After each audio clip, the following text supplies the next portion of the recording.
Hello, beautiful light-filled souls. Tricia Barker here. My guest today is Victoria Beaumont, and she had a spiritually transformative experience in her 20s that forever changed her life for the better. And much like NDEs, STEs, spiritually transformative experiences, can open people up to energetic connections, to their loved ones on the other side, and to all sorts of spiritual gifts. I love talking about the after effects, and we certainly delve into that as well as her continued connection with guides and angels.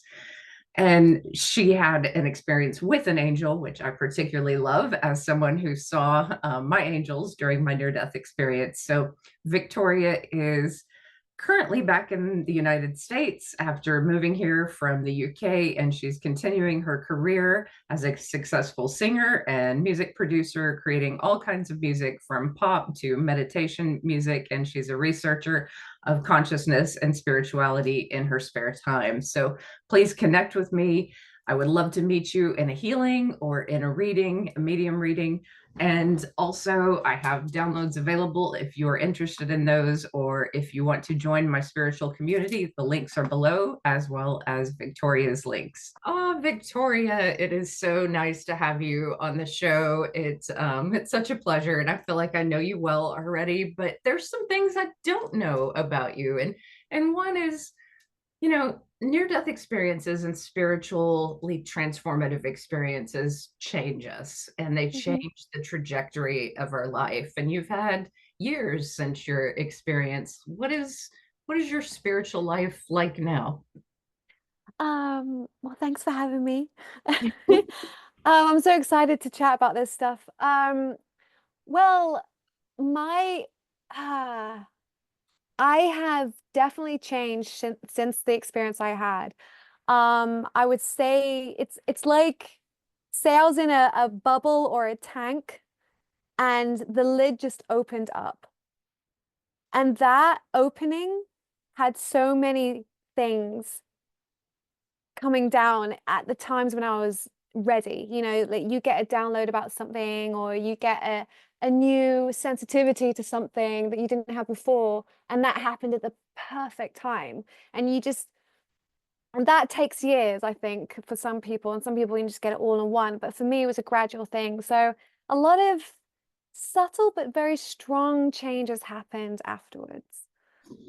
Yeah, and I know exactly what you're talking about, because at first these experiences are very personal, but then they begin Mhm. to take on a different feeling. Like, did your mediumship abilities grow, or did your sensitivity to energy grow, or what were some of the downloads that did occur? And we'll get to your story in a minute because I know viewers want to hear, but I'm just curious about you now.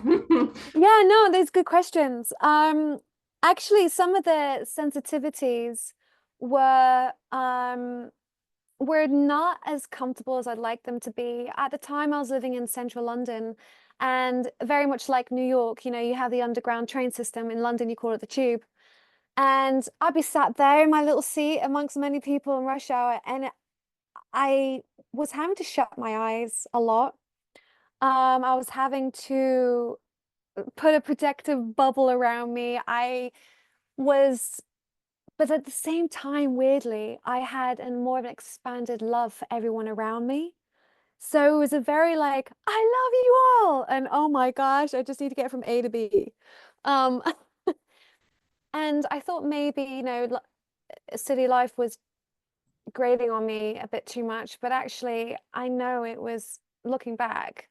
The timeline, it was after this experience. So there was a lot of heightened sensitivities of my environment, feeling people, caring about people so much.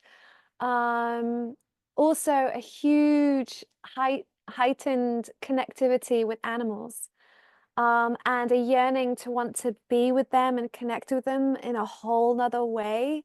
So that was a big change, actually. That was beautiful. Did you grow up with animals, or was that just something that developed? Yeah, I had a pet dog, and I had some gerbils growing up. And if I saw a bird on it smashed its head against the glass window, I'd go out and it would sometimes die and I would create a grave for it. Or if I saw a dead frog, I'd create a grave and a little tombstone. I mean, I cared for little animals, you know, and I wasn't as scared if they were dead in my hand. You know, I really, they're, you know, sentient beings and all that. But I've always been compassionate for animals, but it's different when you can sense their needs and their personality and their feelings that day or in that moment when you're petting them. That that opened up. So, Yeah. yes. And, you know, I'm always someone who likes verifiable proof and details. And Me one too. thing I played around with, I had a dog many years ago, and I was like, there's all these animal communicators. I think I know what my dog is sensing and needing, but let me Yeah. deeply tune into her. And I deeply tuned into her, and she told me, I want bones. You're not giving me bones. And when you eat chicken, I really get excited. And so I went to the pet store and I picked out all different kinds of bones.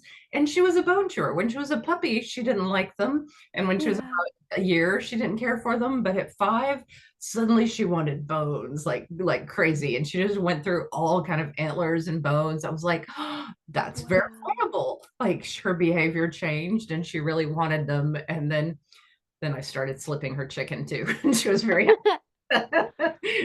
So yeah, I've tuned into my dog sometimes too, and it it's funny because it for me it's that download you get within the first maybe 1 to 5, 6 seconds. And if you start second guessing that intuition feeling you had at the beginning, then that's when you start overthinking it. But I find that it's that first like 5 seconds, like, oh, I got it. I know what you want, or I know how you're feeling, or oh, that's fascinating. Have you Yeah. felt that's on the other side come through or I had a dream once that my dog, it was a black poodle I grew up with called Harry, and he came to me in a dream once and he was sat on my chest in my bed in the dream, and he was just telling me like I'm not normal in the most loving way, basically saying there's a reason you're here. There was like a telepathic thing. And oh, I obviously I wasn't hearing a voice. I mean, it was right. my dog, Harry, Yeah. but it was a conversation I had, just very simple. He was there to say, you know, you're you're here for a reason, you're very loved, and you're not like everyone. But then I guess everyone likes to hear that. But that was between him and I, but that was something that I experienced with Harry, and I don't think I've ever dreamed I've never had a dream like that since about him at all. So it's not common, but it definitely happened once. Yeah. Um, yeah, so I always leave that open to people. I've been surprised when animals have come through in readings, that sometimes people have really intense relationships with their animals and I'll connect with their loved ones and an animal will come through and show me what they do in the afterlife. And it's fascinating, that I think the love bond connects us, through eternity, yeah, what we love. So of course we love our yeah, animals. Of course we do. yeah. And I think a lot of the time they're around looking after us as well in a more animal way, in a more how a pet loved you in this life. I have a sense that they're still around. Maybe they're in spirit just sleeping by your bed, curled up, and you just can't see them, but they're there. I, Yeah. f- I feel that maybe it might be the case. So tell me a little bit about leading up to your spiritually transformative experience, which in many ways, these can change our lives, much like near-death experiences. Luckily, you don't have to die. Like that's the beautiful part, is it is a huge awakening. So I know you lost a dear friend. So I think grief is also an awakener. So what Yeah. what was going on at that time when you had your spiritually transformative experience? Well, it's interesting you mentioned my friend that passed. I was 21 years old at the time, and she was my best friend. And I do have to say, uh, this experience happened, I think, about 5 years after she died, or 6 years after she died.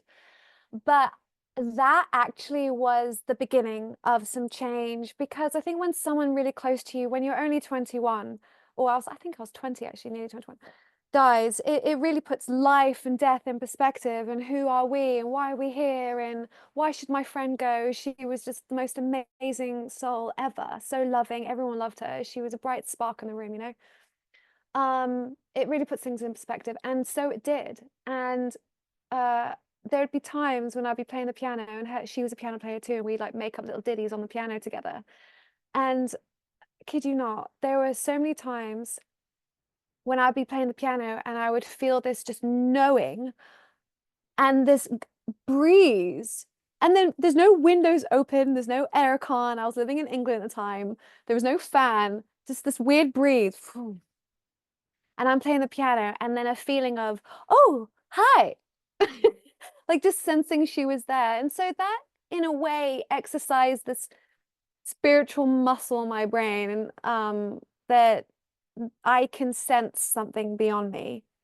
So that was happening. And then the build up to this experience, I was wanting more proof that I had an angel looking after me, because it's different when you sense a passed away friend looking after you. That has a very certain feel about it, because I knew her. But a feeling of someone greater and wiser and loving you and very godly being next to you is a whole different feeling.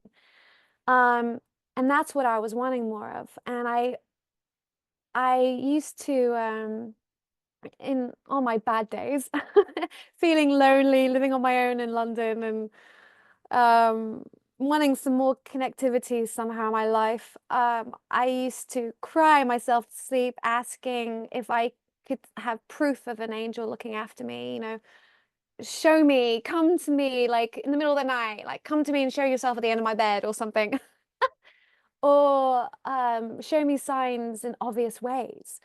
And so I asked that off and on for some years. And then randomly, I'm sleeping in bed and I'm having a really normal, mundane dream. And just like a curtain at a theater would come down, a totally different scene came down. And my normal dream just went. And this new scene came, and it was so real. So like, duh, you were just dreaming before. Now check this out, kind of thing. I was in space. I was just, I wasn't aware of my body. I was just aware. I was seeing with my eyes that space was here, stars everywhere. It was kind of dark, but life was around. You could see all the stars.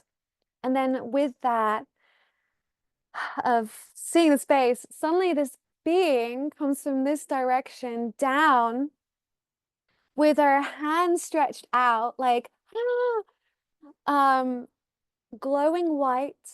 Her hair was white, it was flowing. I think she was wearing white, but because she was coming down from above, I didn't see her body, but I knew she was just flowing in white. She was so beautiful. Her skin was emanating light. Her eyes were so big and friendly and crystal blue. I couldn't make out her nose, but her smile was so bright. She was human because she had teeth, she had eyes like us. But because her eyes were so big and blue, I guess she looked superhuman. She looked more, her eyes were bigger, not like an alien.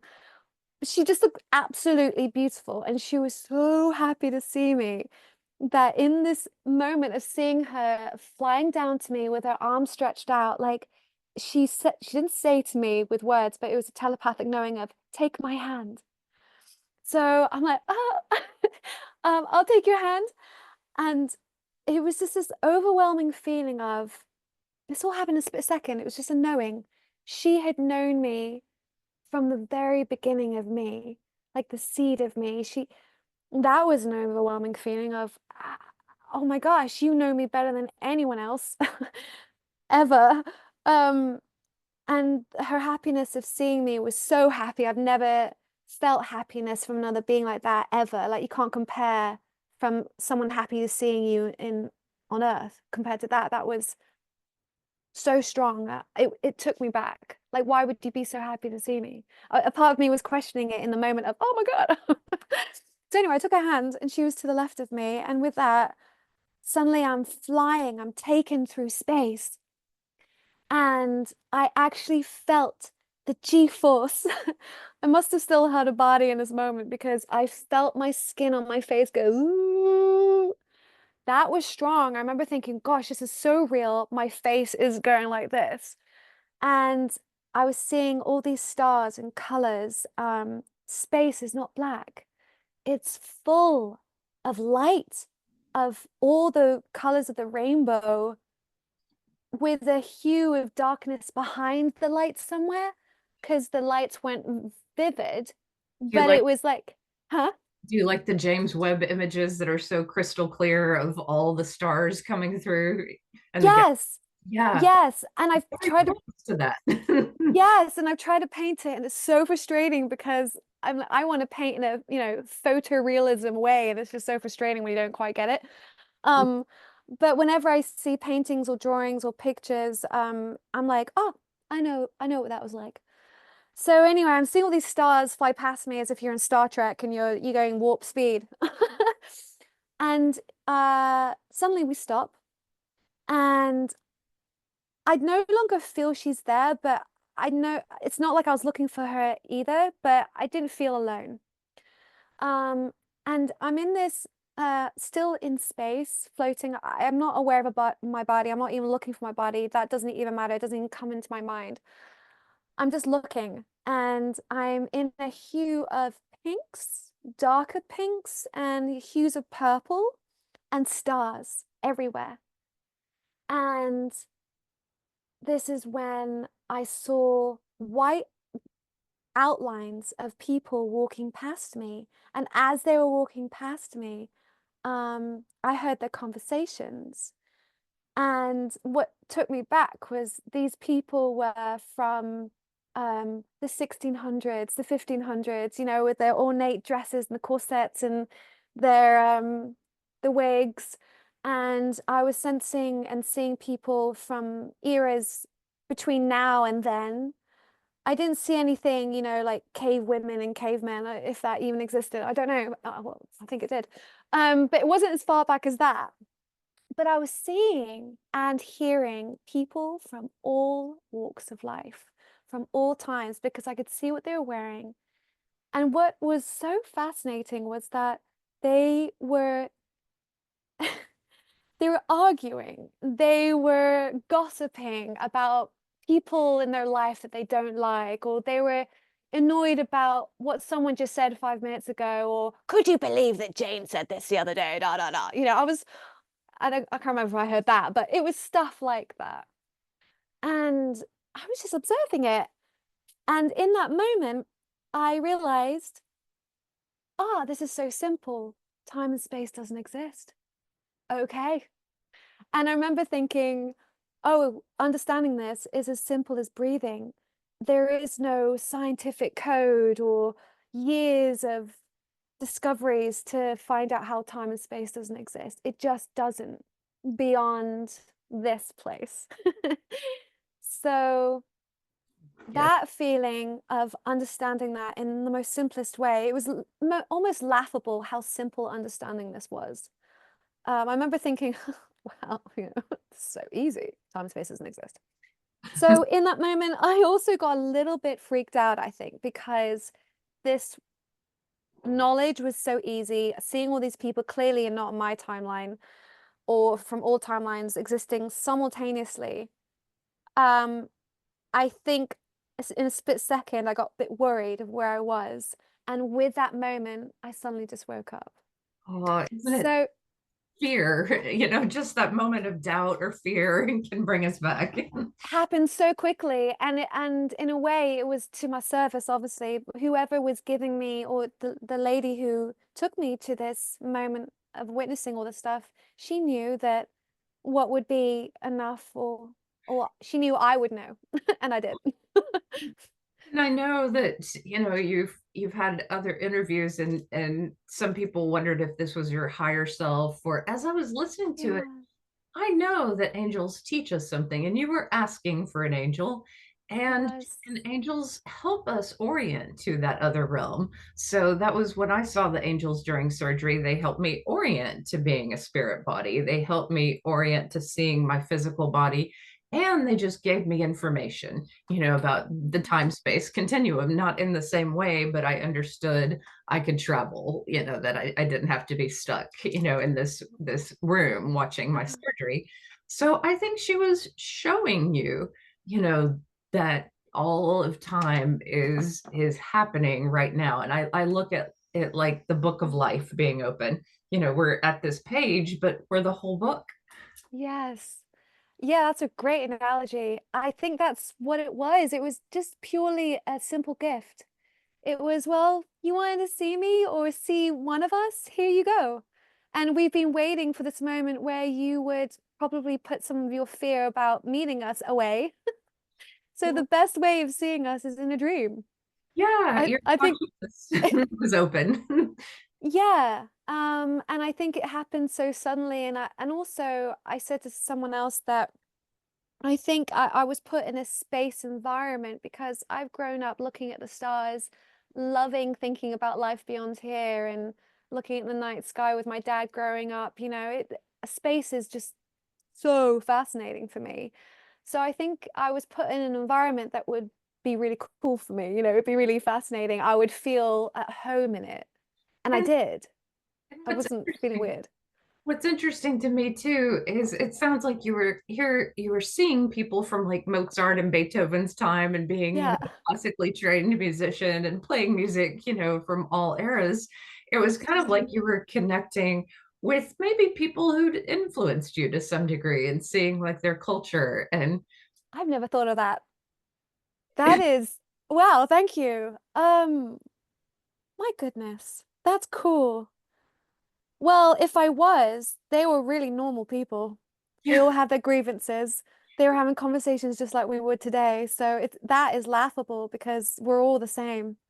Doesn't matter when you live. I like to think that when we heal now, we send a little of that healing backwards. Like they feel some of that energetic support and they send hope forward to us too, that there is some communication through time. I know regressionists do such powerful work. I don't know. Have you had regressions?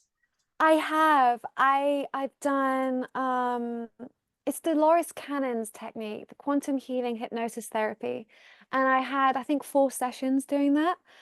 Um, but I love what you said about healing, past version or other people in the past, because what I felt was that is totally, totally normal to do. And so yes, that is possible. Um, time and space doesn't exist. So you can, yeah, talk to yourself from when you were 6 years old. And maybe what you're feeling today of your higher self is yourself when you're 85, you Yeah, know, or yeah, yourself in another life, remembering this life, doing a past life regression in another life in the future. And yeah. you're just wiser in another body. Oh my gosh, I just had a cool thought. Thank you. And what's strange is I didn't have during my near death experience anything about other lifetimes, but as soon as I got back here, I just started remembering my past life, my last one, where I died in the 20s, and I was very intentional in that lifetime about sending forward to this life what I wanted to do. Like I believed in reincarnation in that Oh life. my word. And as I was dying, I was giving away money to people because I wanted good karma to come back to me in this life. And Yeah. like I was doing all kind of intentional things in that last life, hoping that I got, you know, some form of spiritual enlightenment or something in this life. And there's this Hmm. real hope. Of course, I had to be corrected. So I'm sure the near death experience, for many of us who have near death experiences, it's a correction. I think for people Yes. who are awakening, it's a wish or it's a desire Yeah. and like an opening to it. So what in your soul really was healed by that experience? Um, that I always had an inkling when I was young that we're not alone. And that really just was it. Yeah, that was proof, utter proof that yes, you're not alone. Hey, here we are. And as a result, I've lived my life since wanting to have a deeper bond and conversation with them or her or whoever's looking after me. Um, I just know I'm not alone, and it's so comforting because since then, I've had the odd breakup with a boyfriend, or I've moved house many times, or, the family members have died, and I just always have talked to them. I say them because I really do feel it's a group. But had I not had that experience, I think none of that would have happened. I wouldn't have had any of these conversations. I still probably would have been, I don't know, thinking I was praying to God and God only, and who is God? Is it an old man in the clouds? Because I grew up as a Christian. So this experience definitely opened the lid and gave me so much comfort. And I think this is what, I mean, I'm fascinated by near-death experiences, and this is how I discovered you, because I loved your story. And you guys have so much comfort coming back. It's overwhelming. And that never, ever leaves you. It's just, And I, you're, oh, go ahead.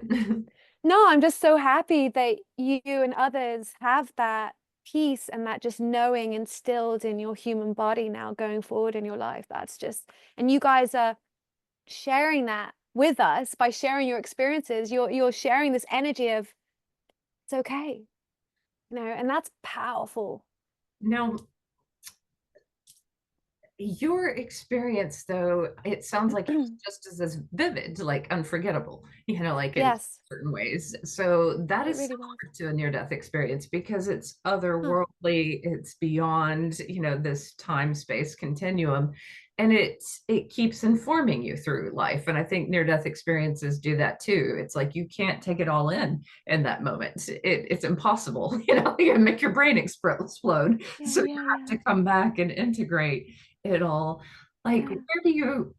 what was the most profound integration of it all? Like, what was something that came to you later that you were like, oh, I really claim this now?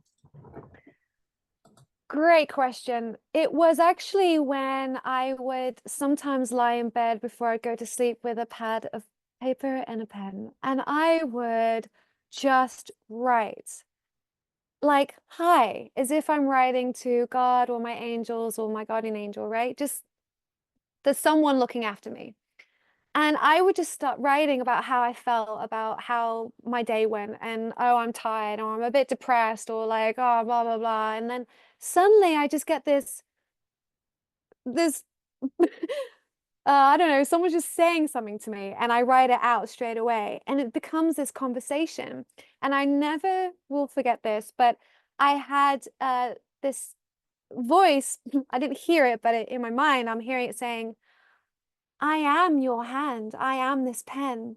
I am writing with you right now. We're doing this together. I am you. I am your body. I am your eyes. I am feeling everything you're feeling. You are not alone. Simple stuff. So that was a connective point that was so simple, but so profound. And I remember crying that evening when I was writing, just how simple it was and how loving this presence I felt was. That was something that forever changed me, because I felt like the door had opened to my contact with my guide or my angel. It was just, we're here now. You're never gonna feel like we're not quite close. You're gonna feel us all the time now, because this is now instilled in you, this knowing of we are actually you, seeing through your eyes too. And it's fun. So that was, yeah, a strong message I got one night. And how do you interact with your guides and angels now? Like, what's your practice, or do you just daily interact with them, or how do you use them? Like, I use my angels with supplements of all things, Oh medication yeah. supplements. That's, one thing I always tell people to do, but there's so many ways to connect. Gosh, that's a really good idea. yeah, it's a bit like muscle testing. But you just talk to your angels. I love it. I guess it's most of the time I have really, really good conversations when I'm meditating, because I have I would say this happy place where I feel like I'm always living while I'm doing this life, and I'm just sat on the grass with my guide to my right. And it's like 10 minutes up there just chatting to him is my whole life here. I'm always there chatting with him. So there's this like comfort I have when I'm meditating, and I can simply meditate and try not to think, but far prefer to far I prefer more to talk to them and have this dialogue. So it's very easy when I do that, and it's fun, and it's very easy for me. There's other ways of saying wait, let me start again.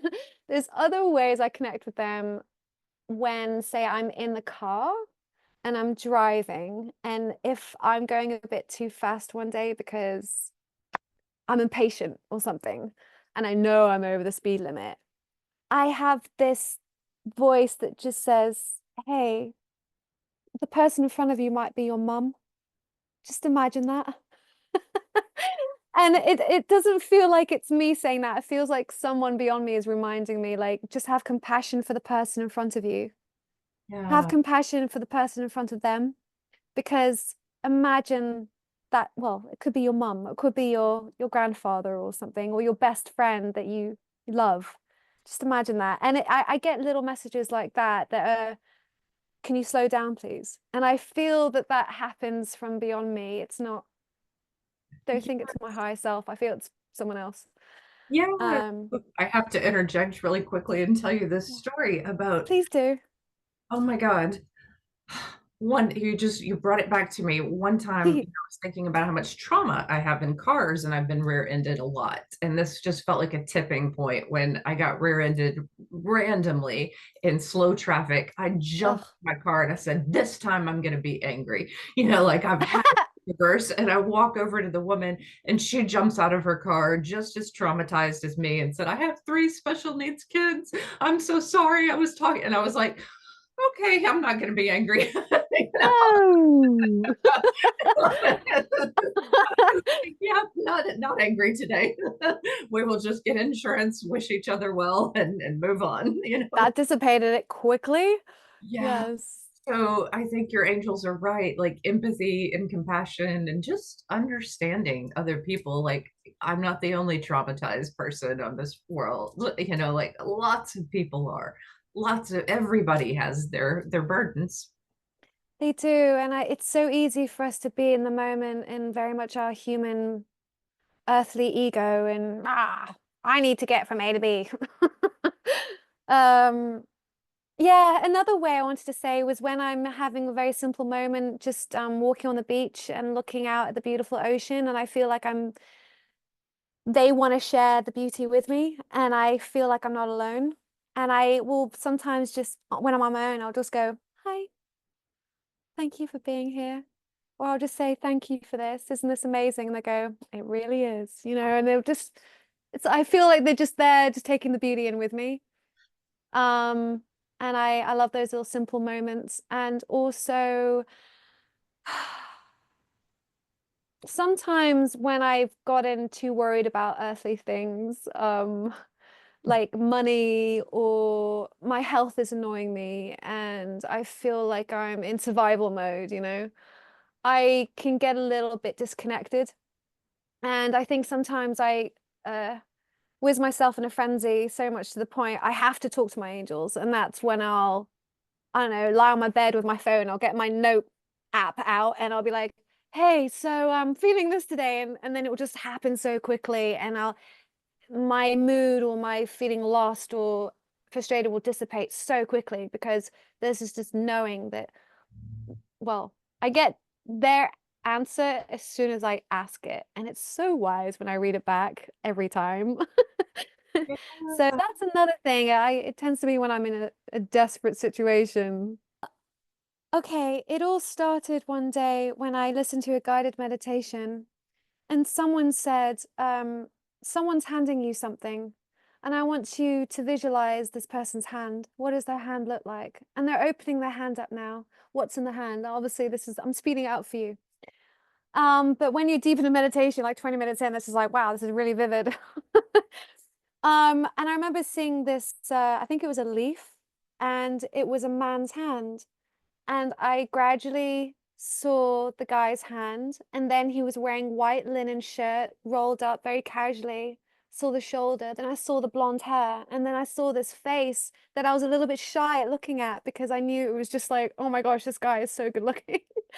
Um, but ever since then, and that was a simple meditation, it was a guided meditation. Ever since then, I felt that that day, I suddenly realized who it was that I was with or connecting with without needing to know what he looked like. It didn't matter. But ever since then, I would have meditations where he was just always with me. And the most vivid time was when we were sat on the grass. It's always in this meadow above the clouds with these evergreen trees around us. And there's like this opening of grass about this high. And the field goes down into this valley, and then there's this clouds above Earth or something. I don't know where we are, but it's not Earth. And he's always to my right. And he has blonde hair, a bit shorter than yours, a bit wavy. And I remember I I felt like I really, really wanted to look at him in his eyes. I wasn't scared anymore. And I'd always just imagine that he'd always hold my hand, and he'd have his linen shirt. And he's about, I don't know, 27, maybe 30 max, sort of looking age, that sort of age. And I looked at him, and he turned at me, and this kind of like reveal of, this is me. He had bright blue eyes, this beautiful strong nose, olive tan skin. His hair was like a wavy surfer blonde hair, but his eyes were so alive and so blue, full of galaxies amongst galaxies of like light, pure light. And he looked at me and smiled. And ever since then, I mean, I cried my eyes out when I was just lying in my bed meditating when this happened. I was like, you're here. Oh my gosh. And my human self wants to know, are you Jesus? Are you God in a form that I can take? Are you? And the answer I got was, I am your best friend. I am your lover. I am your mum. I am your dad. I'm your brother. I'm your sister. I'm all of that. And I was like crying.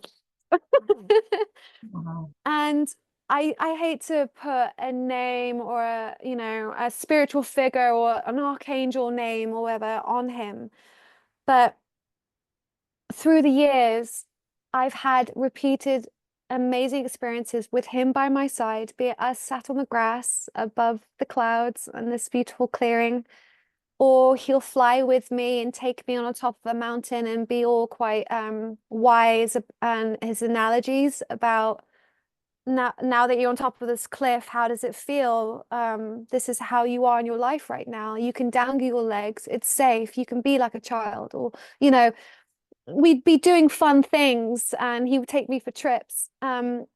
One thing I would like to share that I recently got, actually, talking about feeling stressed in your life, about things in life that happen, right? Money, or you're frustrated with work or something. And I was meditating one day, and he said, you see this hill in front of us right now, or we sat on top of it.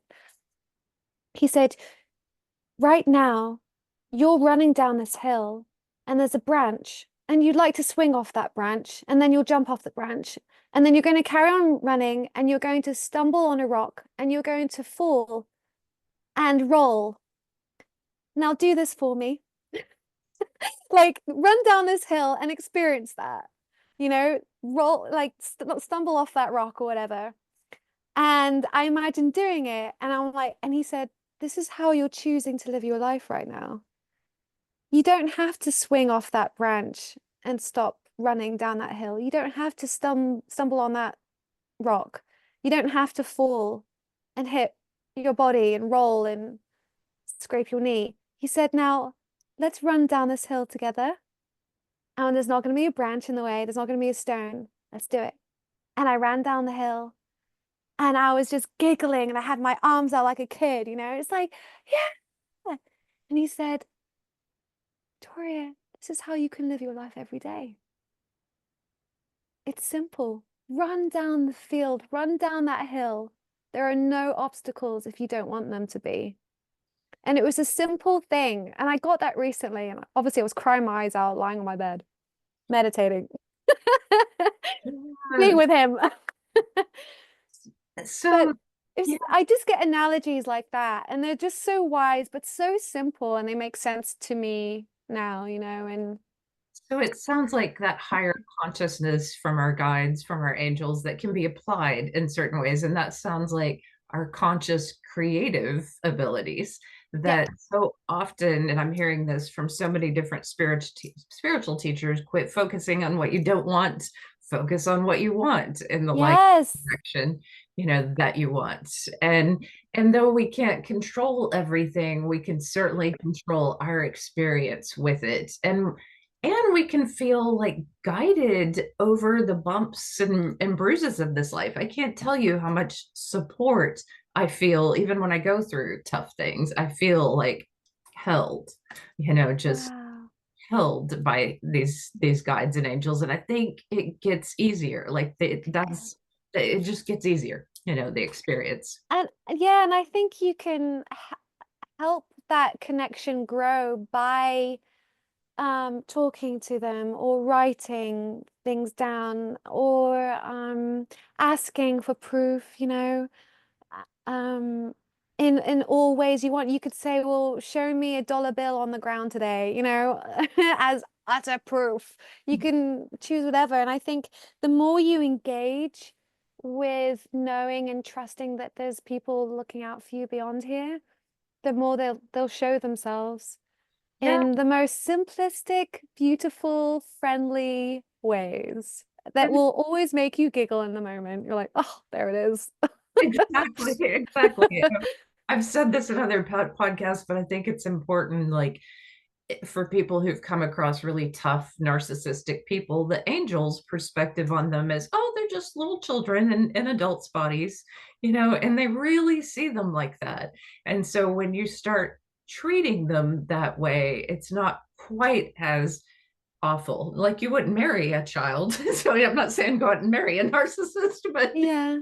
but you can navigate them, with more tenderness, the ego. And I actually went through exactly that scenario. Yeah. I asked a lot of help around that time. And yes, you're right. That's what I got. And actually, my capacity to love this person grew, but in a more safe way because I felt not only was my love for them growing, but it was also detaching Yeah. in a way that an adult can look at a child and go, you're perfect the way you are, making the mistakes you are today. You know, you're falling down or you're mistreating yourself or whatever. Like you have to go through that. And I can watch you from afar now, you Yeah. know. But with that, I was like, I love you so much. And this was a person that, you know, Yeah. was a little, I don't know, I wouldn't say narcissist, but that word is flung around so much these days.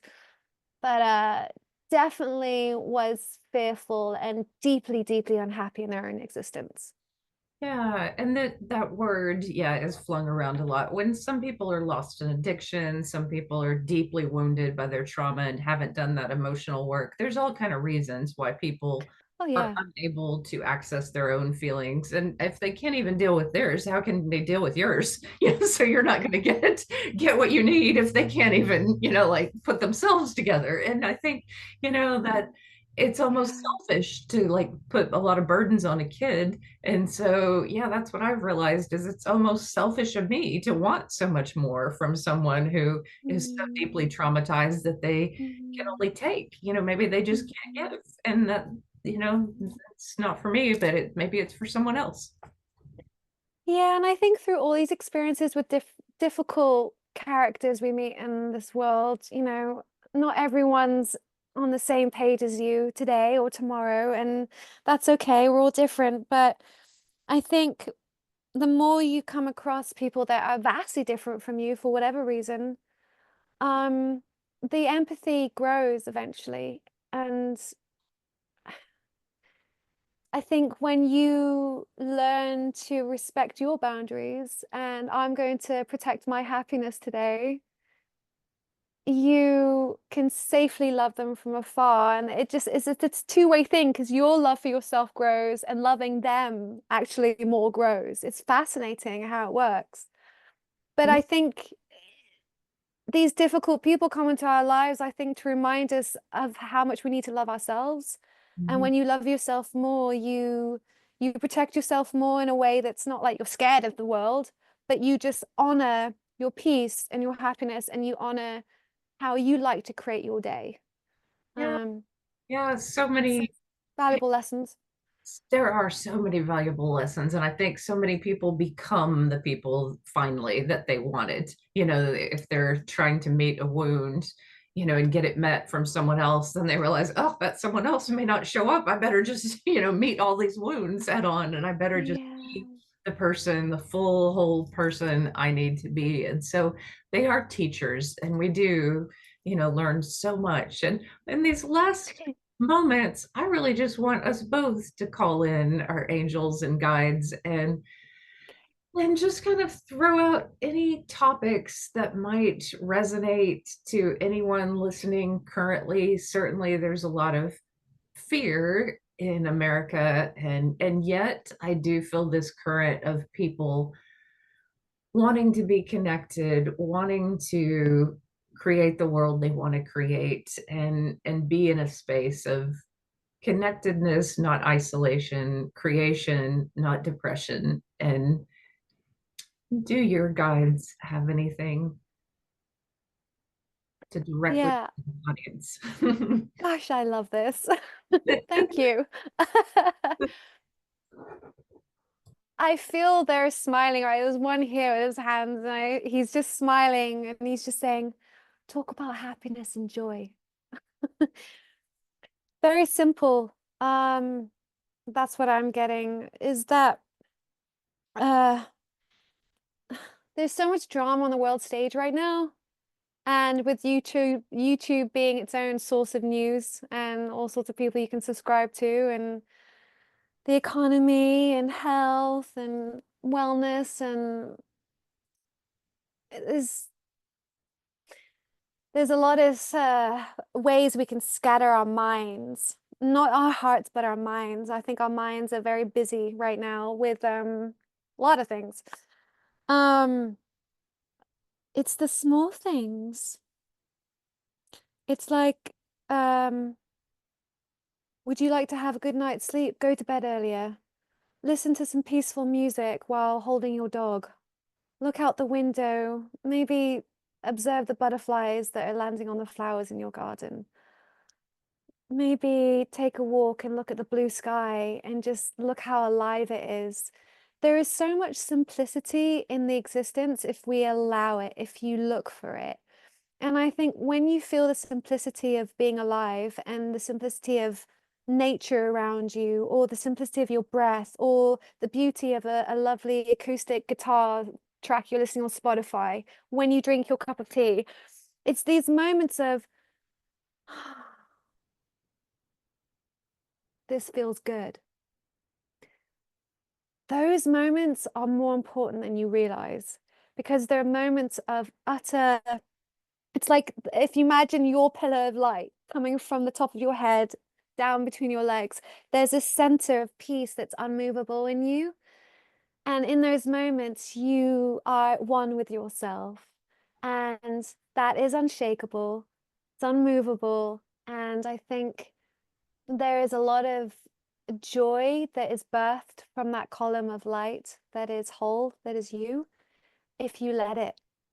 And it's just, you could be worried about money today, or a relationship problem, or maybe you're really battling with a health problem.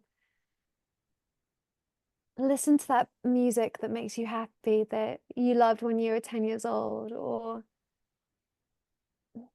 look out the window and look at the sky, the simple things.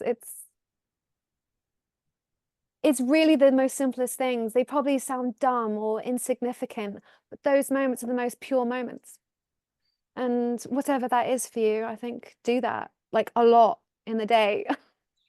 Yes. If you can, even if you're like driving from work to home and you're feeling, life, I'm so tired, just check out the trees. Look how amazing they are against the blue sky. Look how green they are. They're so alive. Is exactly. And you helped me understand this line that the angels gave me, which is be the light of your own healing. And I was Yeah, like, oh, you can be the light. You can call it down. You can be the light that animates everything. And love for yourself and light sent to yourself and your cells is the beginning of healing. That love is the greatest healer. And yeah, when you're in love with your life, then yeah. you're amplifying it. When you know you're not alone, as you have said, like that, Mm. the doors of perception, once they're open, they can never be shut again. It's And very true. feeling alone is a terrible feeling. And I have felt that before my near death experience, where I felt utterly alone and had to fill it with, people and activities and Mm. sounds, and couldn't Yeah. stand, that hum, that buzz of nothingness. And to have the doors of perception open wide, such a relief. I mean, it's just such a huge relief. Not that we don't need actual connection, we do, but Yeah, we do. but to live knowing that you're supported energetically is amazing. And just anything you want to say about support and connection and manifestation, anything along those lines. And that's the last question I have for you. Um, I think this is a biggie, and you touched on it before. Uh, it's really important, and this is something we kind of have to exercise in our minds and our hearts because it's connected. It's visualizing what it is that you do want rather than what it is that you don't want. And that could be,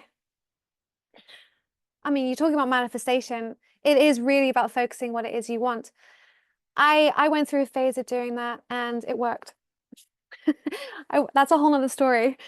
But when you truly want something so bad, just imagine that it's already with you, because that really, really does work. It's the feeling, it's the giddy, light-hearted feeling you get in your heart of, oh my gosh, it's here. Wow.